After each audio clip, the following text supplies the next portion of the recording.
Assalamualaikum warahmatullahi wabarakatuh. Alhamdulillahi wa kafa, wassalatu wassalamu ala sayyidil mustafa wa ala alihi wa sahbihi wa man tabi'a huda, amma ba'du. Qala Allah ta'ala fil Qur'anil Karim, a'udzu billahi minasy syaithanir rajim. Bismillahirrahmanir rahim. Ya ayyuhalladzina amanu kutiba 'alaikumus shiyam kama kutiba 'alal ladzina min qablikum la'allakum tattaqun. Al-ayah. Pemirsa yang budiman, dimanapun Anda berada, bulan Ramadan merupakan bulan yang penuh dengan kemuliaan, bulan yang di dalamnya terdapat ampunan-ampunan dari Allah Subhanahu wa ta'ala.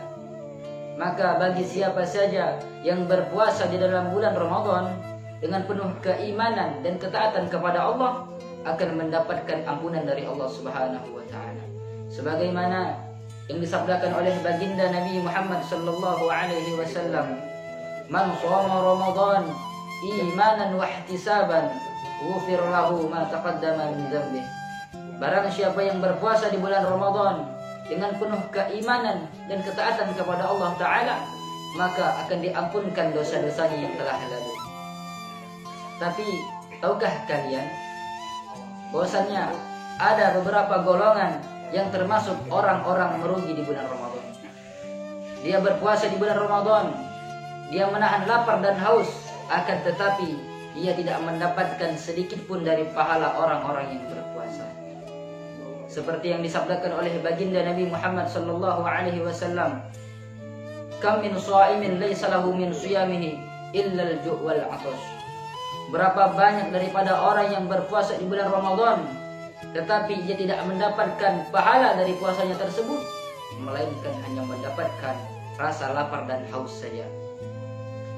Disebutkan dalam kitab Al-Fawaidul Mukhtarah bahwasanya para ulama mentafsiri hadis tersebut menjadi 3 golongan. Jadi ada 3 macam golongan orang-orang yang sia-sia puasanya di dalam bulan Ramadan. Siapakah mereka? Adapun golongan yang pertama adalah orang-orang yang berpuasa di bulan Ramadan, tetapi dia tidak meninggalkan perkara-perkara yang dapat membatalkan pahala puasa. Dia masih sering menghibah orang, masih sering mencaci maki, masih sering mengadu domba dan sebagainya. Sebagaimana yang disabdakan oleh baginda Nabi Muhammad sallallahu alaihi wasallam, "Khamsun yuftirna sha'iman, al-ghibah wan namimah wal kadhib wal qablah wal yaminul fajirah." Ada 5 macam perkara yang dapat membatalkan pahala puasa. Yang pertama adalah ghibah, yang kedua adalah mengadu domba, yang ketiga adalah berbohong, yang keempat adalah mencium wanita, dan yang terakhir adalah janji yang dusta. Ibadallah. Dan adapun golongan yang kedua adalah orang-orang yang berpuasa di bulan Ramadan, akan tetapi ia berpuasa dalam keadaan riya. Dia berpuasa untuk membanggakan dirinya di hadapan manusia. Di depan manusia dia berpuasa, akan tetapi di belakang manusia dia berbuka. Na'udzubillah summa na'udzubillah min dzalik.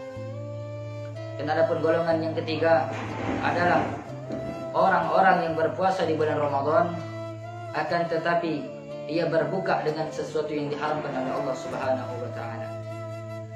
Dia berbuka dengan sesuatu yang caranya diharamkan oleh Allah Subhanahu wa ta'ala. Maka orang-orang ini tatkala berpuasa di bulan Ramadan, maka sia-sialah puasanya, tidak akan mendapatkan pahala sedikit pun daripada puasa.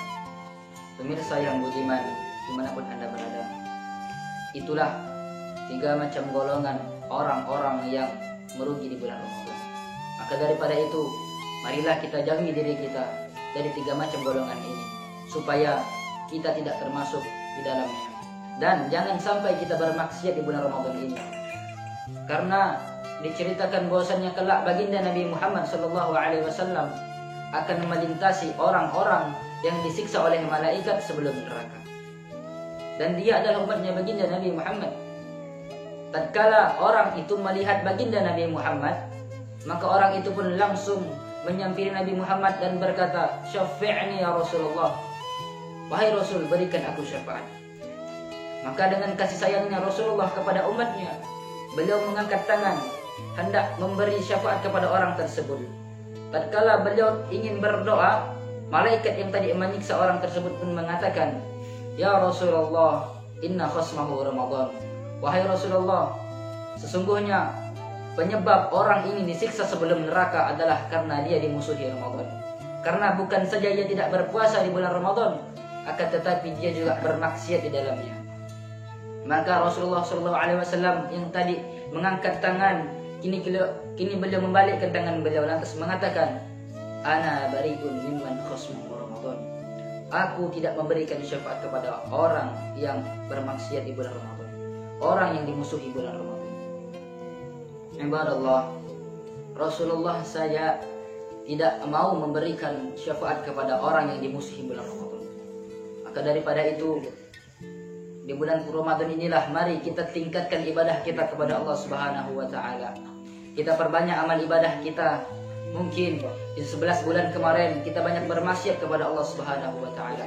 Tapi di bulan Ramadan ini kita khususkan untuk beramal ibadah kepada Allah Subhanahu wa taala. Pemirsa yang budiman, marilah kita mengharap kepada Allah Subhanahu wa taala. Semoga Allah Subhanahu wa taala jadikan kita orang-orang yang tidak sia-sia puasanya. Allah Subhanahu wa taala jauhkan kita daripada maksiat-maksiat di bulan Ramadan. Dan semoga Allah Subhanahu wa taala menjadikan puasa kita pada tahun ini puasa yang terbaik. Amin Allahumma amin. Mungkin hanya ini yang dapat Al-Fakir sampaikan kepada antum sekalian. Semoga bermanfaat. Akhirul kalam. Wassalamualaikum warahmatullahi wabarakatuh.